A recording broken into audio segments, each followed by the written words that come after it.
Oi, meus amores do quarto ano! Tudo bem com vocês? Começamos mais uma quarta-feira com aula de gramática e eu quero mandar alguns beijinhos especiais antes de nós começarmos. Os beijinhos de hoje vão para Heloísa, Iago, Júlio, Jorge, Caio e Cauã. Muitos beijinhos para vocês, meus amores! Agora nós podemos começar. Como vocês podem ver aqui, o nosso conteúdo de hoje chama-se O Imperativo no Cartaz. Na aula passada, a gente conheceu um pouco mais sobre o imperativo e descobrimos que ele tem duas formas, que é a forma afirmativa e a forma negativa. E hoje nós vamos conhecer um pouco desse verbo lá no cartaz, como é que ele é utilizado. Vamos analisar essa questão? Então vamos lá. Observem aqui que eu coloquei novamente o conceito de imperativo para que vocês possam sempre relembrar. Então, no modo imperativo, a pessoa falante leva o seu interlocutor, que é a pessoa com quem ela fala, a realizar uma ação, expressando o que quer que ela faça. Assim, a ação transmitida por um verbo no imperativo, vejam que eu grifei imperativo, é um pedido, uma ordem, um comando, uma instrução, uma sugestão ou até mesmo um conselho. Ok? Então, isso aqui já foi trabalhado na aula passada, já dei vários exemplos de cada uma dessas ocasiões em que o imperativo é utilizado. Agora vamos entender como que esse verbo, ele aparece, né? Como que ele funciona, qual a função dele no cartaz. Então, vejam só. Verbos no imperativo são usados com frequência em cartazes que divulgam campanhas sobre saúde, proteção ambiental, cuidados no trânsito, doações, etc. Então, são vários os assuntos em que nós podemos nos expressar por meio de cartazes. Como a gente já trabalhou nas aulas passadas, da semana passada, sobre cartazes, eu tenho certeza de que vocês sabem muito bem disso, que os cartazes eles são ótimos meios de comunicação para divulgar algum assunto, para conscientizar, para sensibilizar as pessoas à nossa volta sobre determinado assunto e também para informar. E aí eu coloquei aqui um exemplo de cartaz. O lixo é seu, faça coleta seletiva. Condição para um mundo melhor. Então, tá pedindo para que alguém faça algo, não é? Fazer o quê? A coleta seletiva. Então, é um exemplo dessa intenção do cartaz. E aí, isso ocorre, né? Essa comunicação por meio dos cartazes ocorre porque esse é um tipo de texto que informa, né? Ele tem a função de informar, a finalidade de informar. E ao mesmo tempo, ele também tem a função, a finalidade de convencer o leitor de que deve agir ou não de determinada maneira. Então, olha outro exemplo aqui.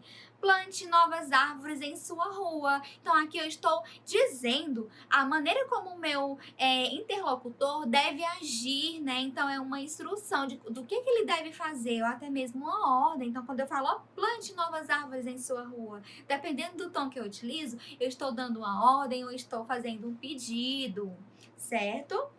E aí, no livro de vocês tem esse cartaz aqui para nós analisarmos e respondermos as questões. Então, vocês estão vendo aí esse cartaz, ele está lá, página 55. E aí, por meio desse cartaz, né, vocês vão responder as questões que tem aí sobre ele. Então, vamos primeiro fazer essa análise das questões. Em uma das questões, pergunta qual é a finalidade desse cartaz aí, o que ele está nos pedindo para fazer, o que ele quer nos induzir a fazer. Para responder isso, a gente precisa ler primeiro o cartaz, não é? Então, vamos lá. Primeiro, eu tenho aqui o título dele bem grande, né? Campanha é lixo, né? Esse é aí que lembra muito arroba. Ele está no sentido de internet, porque o lixo que nós estamos falando aqui também é um lixo eletrônico, que ele vamos entender melhor fazendo a leitura. Então, vamos lá. Eu tenho aí também não devolva para a natureza o que ela não criou, certo? Então, aí no desenho do cartaz, né, como recurso de linguagem não verbal, eu tenho um desenho, que é esse lixinho aí com o boné, e ele está com sacolinha de reciclagem. Vocês estão observando aí? E aí, nesse cartaz, eu tenho tanto a linguagem verbal, como também a linguagem não verbal, que eu já trabalhei com vocês anteriormente. E no box bem pequeno, que aí ele é ampliado para que a gente possa ler, tem o seguinte: o que é lixo eletrônico? Então aí nós temos uma classificação do que é lixo eletrônico e do que não é lixo eletrônico. E aí o cartaz ele tem a finalidade de conscientizar as pessoas de não descartarem esse lixo na natureza, gente. Porque vejam que nós temos aí uma frase em vermelho bem grande, que é a frase de destaque do cartaz. Não devolva para a natureza o que ela não criou. Será se foi a natureza que criou o lixo eletrônico? Será se foi ela que criou o notebook que a tia está usando aqui para poder preparar as aulas para vocês? Será se ela criou todo esse fundo de efeitos que nós temos aqui? Não foi a natureza. Então, será se ela merece receber todo esse lixo quando ele não serve mais pra gente? Será se deve ser descartado na natureza? Então, é uma campanha que conscientiza as pessoas e que alertam sobre esse assunto, ok? E aí, lá na página 56, nós temos um desafio para vocês. Então, vamos lá para o desafio? Releia a frase. Não devolva para a natureza o que ela não criou. Primeira questão do desafio. Reescreva, substituindo o imperativo negativo pelo afirmativo. Segunda questão. Leia a frase que você reescreveu. Letra A. Corrija para manter no sentido que ela tem no texto.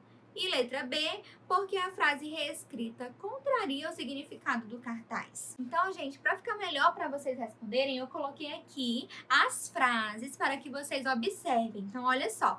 Não devolva para a natureza o que ela não criou. Essa é a frase que está lá, né, usando o imperativo negativo. E aí, se eu tirar esse negativo, fica dessa maneira. Devolva para a natureza o que ela não criou. E aí pergunta, né? Essa frase escrita dessa maneira, ela tem o mesmo sentido que a original?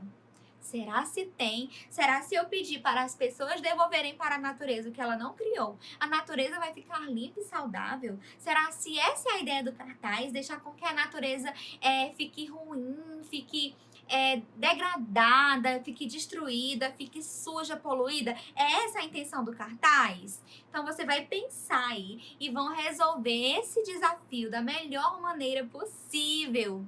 E aí, para complementar o nosso assunto, como essa aula foi bem curta, nós temos aí uma questãozinha de ortografia para você finalizar essa unidade aí, tá bom? Então essa questãozinha de ortografia, ela é super simples. Nós temos a página 56 e a página 57. Eu coloquei aqui somente a página 56, porque ela é um pouquinho mais complexa e a gente vai fazer ela agora. E aí fica como missão você fazer sozinho a página 57, que é muito simples.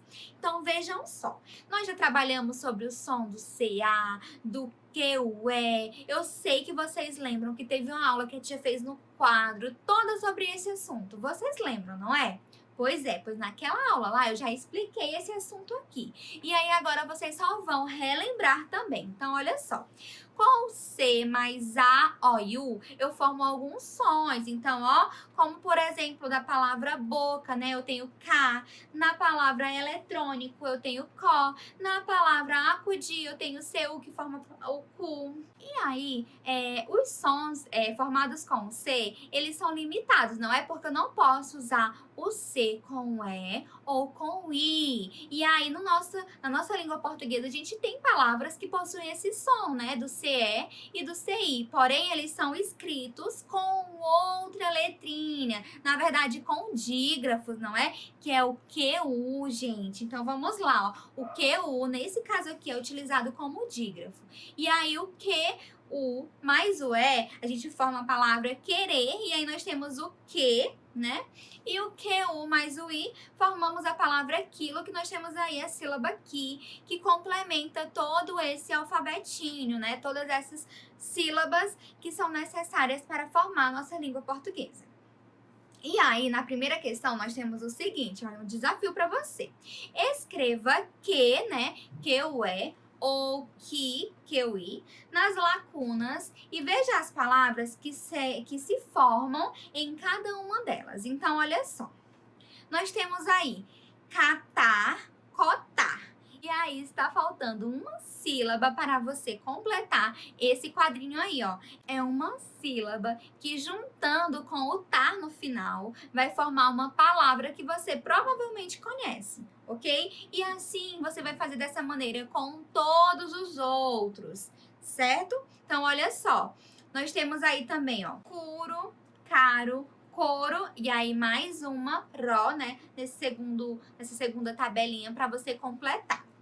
Na terceira tabelinha nós temos conte, cante, e aí por último tem mais uma palavrinha para você completar. Próximo, cobra, cabra, cubra, e aí mais uma palavrinha para você completar.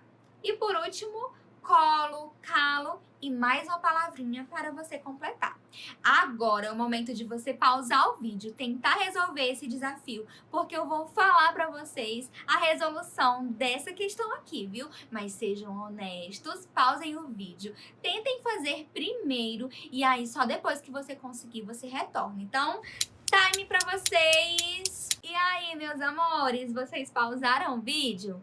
Conseguiram fazer? Então vamos para as respostas. Eu vou colocar aqui na tela para ficar melhor de vocês visualizarem. Na primeira coluna eu tenho quitar, certo? Na segunda eu tenho a palavra quero. Na terceira tenho a palavra quente. Na quarta, a palavra quebra. E por fim, a palavra quilo. Prontinho, meus amores. Resolvido o nosso enigma. Agora você vai responder lá na página 57 o restante dessa atividade, que é bem simples. Tem alguns exemplos lá que vão ajudar vocês a entenderem melhor. Então, ó, muitos beijinhos para vocês. Nossa aula termina por aqui. Tchau, tchau!